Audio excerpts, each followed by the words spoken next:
शायद नया साल इस बार मेरी ज़िंदगी में कुछ तो नया लेकर आएगा। शायद इस बार मुझे नौकरी भरी ज़िंदगी से आज़ादी ज़रूर मिल जाएगी। शायद इस बार नया साल पर मैं अपनी ख्वाहिशों को ज़रूर पूरा कर पाऊँगा। शायद इस बार मैं फाइनेंशियली फ्री हो जाऊँगा या शायद इस बार मैं इतना पैसा ज़रूर कमा लूँगा कि मुझे दूसरों के आगे हाथ नहीं फैलाना पड़ेगा। क्यों भाई? इतने सारे शायद आपकी भी ज़िंदगी को परेशान कर रहे हैं? हर साल इसी उम्मीद में बैठे रहने से आपको कुछ हासिल नहीं होने वाला है कि शायद ये हो जाएगा। अपने इस शायद को रियलिटी में बदलने के लिए आपको अब एक एक्शन मोड एक्टिवेट करना होगा। हम ऐसे ही मजे में नए साल शुरू होने से पहले न्यू ईयर रेजोल्यूशन नहीं लेते हैं, बल्कि नए साल का संकल्प हमारे फ्यूचर के प्रोग्रेस को इंडिकेट करने का काम करता है। शायद आपको नहीं पता है, लेकिन नया साल आपके लिए हर बार एक नया मौका लेकर आता है ताकि आप अपनी जिंदगी में बड़े बदलाव कर सके। लेकिन क्या आपके न्यू ईयर रेजोल्यूशन में फाइनेंशियल फ्रीडम की जगह है? अगर नहीं है तो इस वीडियो को यहीं स्किप कर दे और आपकी ज़िंदगी जैसी चल रही है वैसी चलने दे।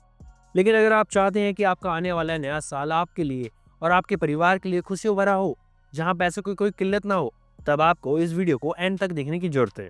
क्योंकि आज हम बात करेंगे उन 10 फाइनेंशियल रेजोल्यूशन की जो नए साल में आपको आर्थिक आज़ादी दिलाने में मदद करेंगे। और हाँ, ये टिप्स डायरेक्टली मेरी लाइफ में इम्प्लीमेंट किए हुए हैं, जिसका रिजल्ट मेरी लाइफ में तो एक नंबर है। आपके लिए भी 100% एक नंबर ही होगा। तो चले बिना देरी के वीडियो को शुरू करते हैं। नमस्कार दोस्तों, मैं सरफराज खान और आप देख रहे हैं फाइनेंस ट्यूब।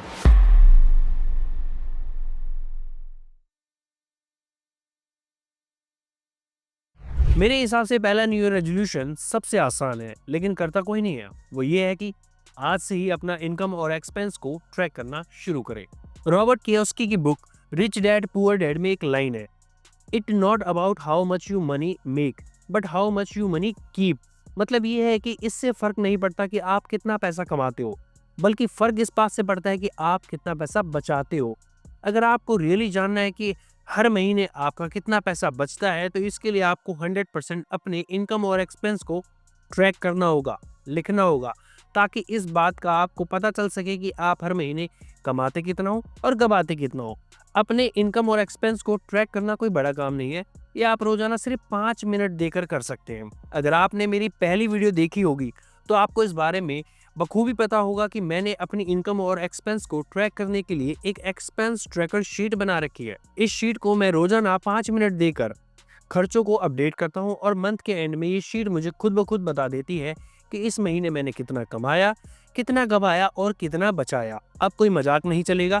इस शीट के लिंक को मैंने डिस्क्रिप्शन में दे दिया है। इस शीट को आप फ्री में यूज कर सकते हैं और आज ही यूज करना शुरू कर दें, क्योंकि सोचने से काम नहीं चलेगा। अब वक्त है एक्शन मोड को एक्टिवेट करने का। दूसरे न्यू ईयर रेजोल्यूशन की बात करें तो वो थोड़ा टफ है। कहाँ से? यहाँ से, क्योंकि अब मैं पैसे बचाने की बात कर रहा हूँ। अपने नए साल में किसी भी तरह से सेविंग की आदत डालें और उसे ऑटोमेट करें, यानी रेगुलर सेविंग करें। डेविड वक की बुक द ऑटोमिक मिलीनियर का एक बहुत अच्छा कोट है, पे योर सेल्फ फर्स्ट। मतलब अपनी कमाई का कुछ हिस्सा सबसे पहले अपने लिए रखें। हालांकि हम करते गए, हर महीने की इनकम से पहले हमारा एक्सपेंस सेट होता है। हमारे दिमाग ने इस बात को बखूबी अडॉप्ट कर लिया होता है कि सैलरी आते ही पहले जरूरी खर्चों का भुगतान करना है और उसके बाद जो बचेगा तब देखेंगे कि सेविंग करना है या नहीं।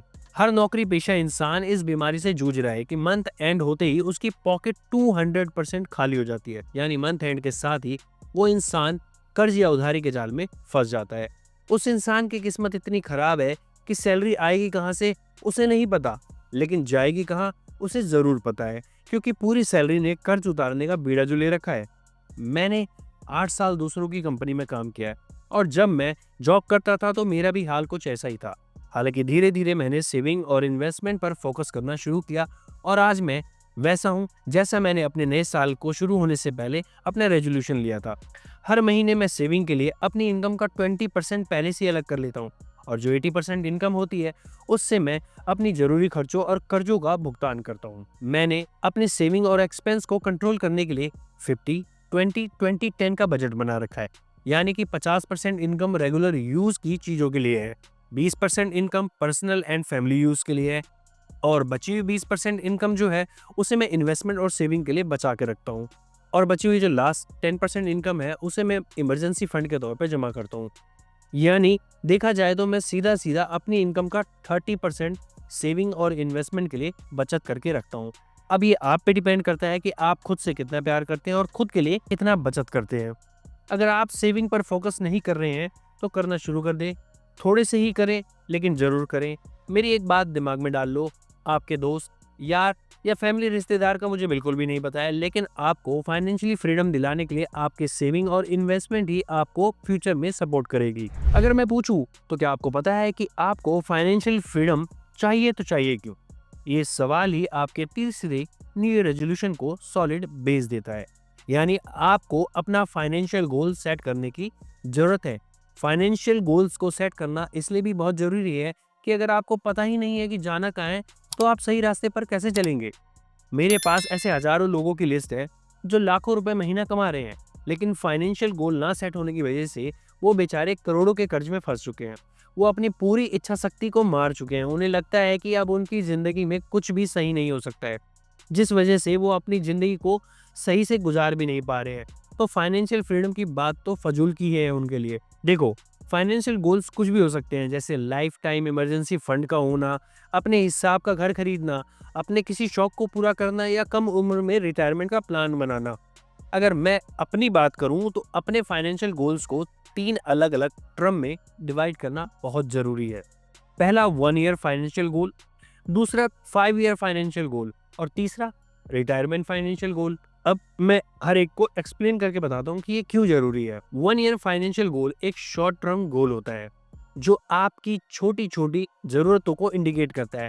आप एक साल के अंदर जो भी अचीव करना चाहते हो, जो भी पाना चाहते हो, उसे इस सेक्शन में जरूर लिखें, तभी आप इसे पा पाओगे। 5 ईयर फाइनेंशियल गोल ये एक मिड टर्म गोल की तरह काम करता है, जिसमें आप अपनी एक बड़ी जरूरत के हिसाब से इन्वेस्टमेंट पर फोकस करना शुरू करते हैं, जैसे पसंदीदा घर खरीदना, कोई महंगी लग्जरी चीज खरीदना। अपने या अपनी फैमिली के लिए कोई बड़ा इन्वेस्टमेंट भी इसका पार्ट हो सकता है। अब रिटायरमेंट फाइनेंशियल गोल की बात करें, ये हर किसी की लाइफ का सबसे बड़ा फाइनेंशियल गोल होता है। अगर किसी का ये गोल अचीव हो गया तो समझो उसका सब कुछ अचीव हो गया। मैं अपनी बात करूं तो मेरा रिटायरमेंट गोल 45 साल की उम्र तक अचीव करने का है। इस गोल को अचीव करने के लिए मैंने एक सॉलिड फाइनेंशियल रोड मैप भी बना रखा है कि आखिर मैं इस गोल को कैसे अचीव कर सकता हूँ। अगर आप चाहते हो कि मैं अपने फाइनेंशियल गोल के रोड मैप को आपके साथ शेयर करूं, तो आप इसके लिए मुझे कमेंट करके जरूर बताएं। मैं रिटायरमेंट फाइनेंशियल गोल के रोड मैप पर भी एक डिटेल वीडियो बनाने की जरूर कोशिश करूंगा।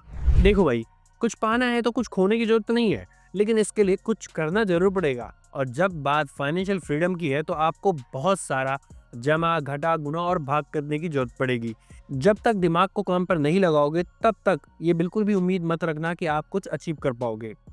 द टोटल मनी मेकओवर के लेखक डेव रैमसे ने सही कहा है, you can't become financially free with death cycles, यानी कि आप कर्ज की जंजीर में बंद कर कभी भी फाइनेंशियली फ्री नहीं हो सकते हैं। इसलिए नया साल शुरू होने के साथ साथ इस बात का चौथा संकल्प जरूर लें कि मैं इस साल किसी भी तरह कर्ज के जाल से जरूर बाहर निकल कर रहूंगा। आपको पता है कि साल शुरू हो चुका है, इसलिए कर्ज को जड़ से खत्म करने के लिए ऐसा सॉलिड प्लान रेडी करें कि कर्ज दोबारा भूल कर भी आपकी जिंदगी में आ ना पाए। देखो, अच्छे और बुरे दोनों तरह के कर्ज होते हैं। एक कर्ज आपके एसेट को बढ़ाता है तो दूसरा कर्ज आपकी लायबिलिटी को बढ़ाता है। तो प्लान ऐसा बनाएं कि आपकी लायबिलिटी वाले कर्ज बिल्कुल खत्म हो जाए। हालांकि ये करना बहुत ज़्यादा कठिन हो सकता है, आपको बहुत सारे सेक्रीफाइस भी करने पड़ सकते हैं, लेकिन कर्ज खत्म होने के बाद जो आर्थिक आज़ादी की हवा आपकी ज़िंदगी में चलनी शुरू होगी, उससे बेहतर ऑक्सीजन इस धरती पे आपको कहीं मिलने वाला नहीं है। सच कह रहा हूँ। एक इंसान की ज़िंदगी में 75 किस्म के अलग अलग खर्चे होते हैं जिसे वो चाह कर भी कंट्रोल नहीं कर सकता। इसके अलावा बदलते समय के साथ साथ अपनी लाइफस्टाइल में भी बदलाव करना बहुत ज़रूरी होता है। वो एक अलग लेवल का खर्चा है। अब देखा जाए तो इनकम एक और खर्चे अनेक। अब ऐसे तो काम नहीं चलेगा, इसलिए नए साल के साथ साथ अपनी इनकम के सोर्स को भी मल्टीप्लाई करने पर फोकस करें। कोशिश करें कि रेगुलर जॉब के अलावा भी आप कुछ दूसरी जगह से इनकम को जनरेट करने लग जाएं। मेरे कहने का ये बिल्कुल भी मतलब नहीं है कि आपको दूसरी नौकरी ढूंढनी है, बल्कि अगर आप किसी फील्ड के एक्सपर्ट हो तो अपनी सर्विस को फ्रीलांसिंग के जरिए बेच सकते हो। अगर आपको कुछ नहीं आता तो भी कोई दिक्कत वाली बात नहीं है। ऐसे में आप किसी स्किल को सीख कर भी एक्स्ट्रा इनकम जनरेट करने की कोशिश कर सकते हो, लेकिन कोशिश जरूर करो। मैं अपना एग्जांपल दूं तो मेरे पास कंटेंट राइटिंग और वीडियो एडिटिंग का प्रोफेशनल स्किल है, जिसके जरिए मैंने जॉब के अलावा लाखों रुपए कमाए हैं और इन सभी पैसों को इन्वेस्ट करने के साथ साथ अपने शौक को भी पूरा करने की कोशिश की है। इस तरह की एक्स्ट्रा इनकम ने ही मुझे जल्द से जल्द दूसरे के ऑफिस में बैठकर काम करने वाली नौकरी से आज़ादी दिलाने का काम किया है। इसी वजह से आज मैं अपने काम को 100% टाइम दे पा रहा हूँ और जल्द से ज़्यादा इनकम को जनरेट करने में लगा रहता हूँ। मेरी तरह आप भी अपनी प्रोफेशनल स्किल या हॉबी को यूज़ करके एक्स्ट्रा इनकम जनरेट करने की कोशिश तो कर ही सकते हो। शुरू में आपको थोड़ा ज़्यादा मेहनत करनी पड़ सकती है, मैंने भी की थी, लेकिन एक टाइम ऐसा आएगा कि आपकी प्रोफेशनल स्किल या हॉबी ही आपके मेन सोर्स ऑफ इनकम बन जाएगी। एक मिडिल क्लास इंसान अपनी पॉकेट से ज़्यादा शॉपिंग के ऑफर को प्रायोरिटी देना पसंद करता है, जिस वजह से उसके पास सेविंग और इन्वेस्टमेंट के लिए बिल्कुल भी बजट नहीं बचता है। वॉरेन बफेट का कहना है कि if you buy things you don't need, soon you will have to sell things you need. यानी अगर आप ऐसी चीज़ों पर पैसा खर्च करते हो जिनकी आपको बिल्कुल भी जरूरत नहीं है, तो जल्दी आपको अपनी जरूरत की चीज़ों को भी बेचना पड़ सकता है। इसलिए न्यू ईयर रेजोल्यूशन पर 6th रेजोल्यूशन के तौर पर अपने खर्चों को कम करने और बचत को बढ़ाने का संकल्प जरूर ले। आप अपने फालतू के खर्चों को कम करके अपनी सेविंग को ऑटोमेटिक बढ़ा सकते हैं। रियल लाइफ में भी कई लोग जरूरत से ज़्यादा शॉपिंग कर देते हैं, बाद में इसका उन्हें अफसोस भी होता है। इसलिए इस नए साल पर डिस्काउंट का लालच छोड़े और अपनी जरूरत पर फोकस करें। जितना ज़्यादा आपका बचत बढ़ेगा उतनी ही ज़्यादा आप इन्वेस्टमेंट को बढ़ावा दे सकते हैं। जितनी ज़्यादा आपकी इन्वेस्टमेंट बढ़ेगी उतनी ही जल्दी आप फाइनेंशियल फ्रीडम को अचीव कर सकते हैं। बात स्ट्रेट फॉरवर्ड है, कोई आगे पीछे घूमने की जरूरत नहीं है। हम मिडिल क्लास की एक प्रॉब्लम हमें कभी भी फाइनेंशियल फ्री होने नहीं देगी, वो ये है कि जितना कमाओ उतना कम है। हम इनकम को आने से पहले ही उसके जाने का रास्ता ढूंढ लेते हैं, एक ऐसा रास्ता जो सिर्फ लायबिलिटी की ही ओर जाता है और जो हमारी लाइफ में सिर्फ लायबिलिटी ही बढ़ाता है। अगर मेरी मंथली इनकम में 1000 रुपए की भी ग्रोथ होती है, तो मैं ये नहीं सोचता हूँ कि जल्दी से जल्दी इस पैसे को कैसे खर्च कर दूँ, बल्कि ये सोचता हूँ कि इस पैसे को कहाँ इन्वेस्ट किया जाए कि 1000 रुपए हर महीने और ज़्यादा 1000 रुपए कमा कर देना मुझे शुरू कर दे। यानी मैं मैक्सिमम इन्वेस्टमेंट पर फोकस करता हूँ। आपको भी मेरी यही सलाह रहेगी कि न्यू ईयर पर इन्वेस्टमेंट को बढ़ावा देने के लिए जरूर एक संकल्प लें। रॉबर्ट कियोसाकी के मुताबिक the rich invest in time, the poor invest in money. यानी अमीर इंसान अपने समय पर पैसा इन्वेस्ट करता है, लेकिन एक गरीब इंसान पैसों पर इन्वेस्ट करता है। सरल शब्दों में कहूँ तो गरीब की इन्वेस्टमेंट लालच से भरी हुई होती है। वो जल्द से जल्द अमीर होने की ख्वाहिश में लगा रहता है और उसकी ये जल्दबाजी उसके लिए घातक साबित हो जाती है, क्योंकि वो कमाने की बजाय गवा चुका होता है।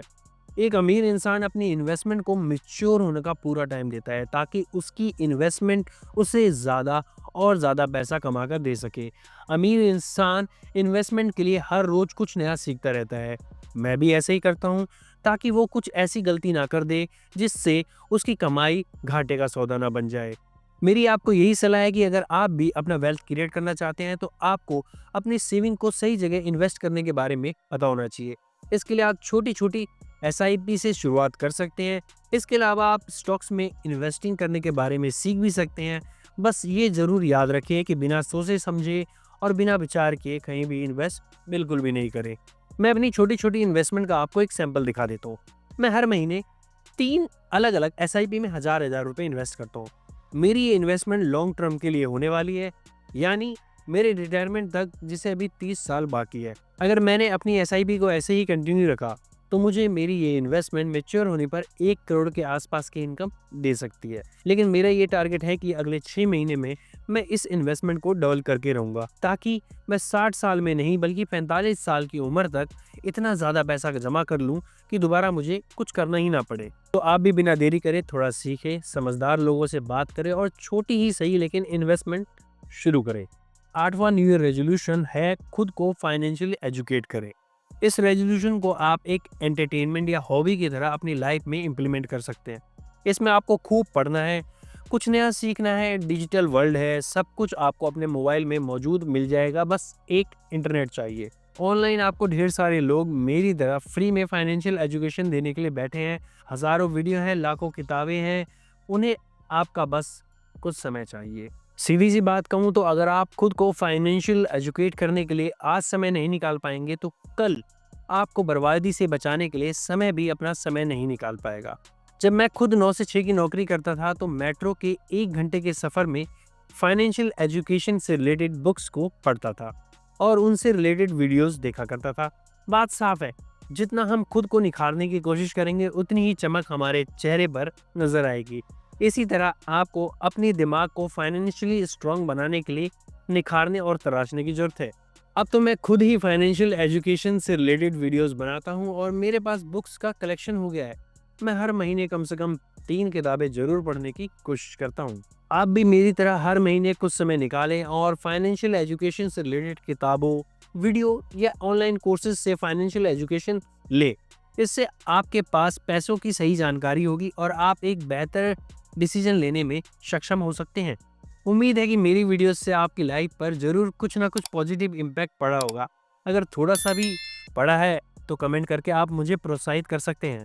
अब तक मैंने आपको पैसा कमाने और बचाने पर फोकस करने की सलाह दी है, लेकिन 9th न्यू ईयर रेजोल्यूशन थोड़ा सा हार्ड होने वाला है, क्योंकि अब इसमें आपको अपने और अपने परिवार के लिए कुछ पैसे खर्च भी करने हैं। मतलब मेरा आपको ये कहना है कि अपना इंश्योरेंस जरूर लें। वक्त का किसी को कुछ नहीं पता है, कभी भी क्या से क्या हो सकता है। इस अनकंडीशनल सिचुएशन को टैकल करने के लिए आपके पास लाइफ और हेल्थ इंश्योरेंस जरूर होना चाहिए। अगर आप अपने परिवार के लिए सिंगल ब्रेड विनर हो तो आपके पास तो लाइफ इंश्योरेंस का होना अनिवार्य है, ताकि आपके ना होने पर ये इंश्योरेंस आपके परिवार को आर्थिक गुलामी से बचा सके। तो आज ही बिना देरी करे एक टर्म इंश्योरेंस अपना जरूर लें। 10वें न्यू ईयर रेजोल्यूशन की बात करूं तो ये करना सभी चाहते हैं, लेकिन कर सिर्फ किस्मत वाले पाते हैं। मैं बात कर रहा हूँ इमरजेंसी फंड बनाने की। एक ऐसा फंड जो इमरजेंसी के वक्त पर आपको आर्थिक रूप से कमजोर नहीं होने देता है। कोरोना महामारी ने हम सबको एक चीज जरूर सिखा दी है कि इमरजेंसी कभी भी आ सकती है। इसलिए मेरी आपको ये सलाह है कि अपनी 3 से 6 महीने के एक्सपेंस को एक इमरजेंसी फंड के रूप में जोड़कर जरूर रखें। इसे किसी ऐसे अकाउंट में रखें जहां जरूरत पड़ने पर आप तुरंत इस्तेमाल कर सके। हर महीने आप 10 से 15% इनकम को इमरजेंसी फंड में कलेक्ट करके सिर्फ 2 सालों में 3 महीने के बराबर इमरजेंसी फंड जोड़ सकते हो। तो बिना देरी करे इसी साल से फंड का मैनेजमेंट और कलेक्शन दोनों शुरू कर दें। तो दोस्तों, ये थे वो 10 फाइनेंशियल रेजोल्यूशन जो अगर आप इस नए साल में अपनी जिंदगी में लागू करना शुरू कर देते हैं तो यकीन मानिए ये 2025 का वर्ष आपके लिए 100% खुशियों भरा होगा।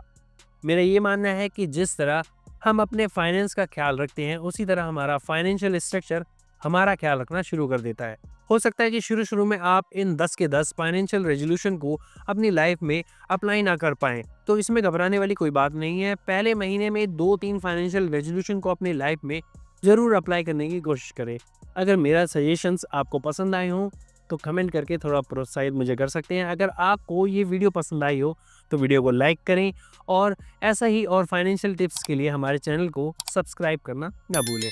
ध्यान रखें, फाइनेंशियल फ्रीडम रातों रात नहीं मिलती है, इसके लिए लगातार काम करना पड़ता है। तो इस नए साल भर खुद से ये वादा कीजिए कि आप अपनी ज़िंदगी को फाइनेंशियली बेहतर बनाएंगे। जब आप इन फाइनेंशियल रेजोल्यूशन को अपनी ज़िंदगी में एक्टिवेट करना शुरू करेंगे तो धीरे धीरे आपकी ज़िंदगी में पॉजिटिव चेंज भी आने शुरू हो जाएंगे। जल्द मिलते हैं अगली वीडियो में, तब तक के लिए नए साल की हार्दिक शुभकामनाएं।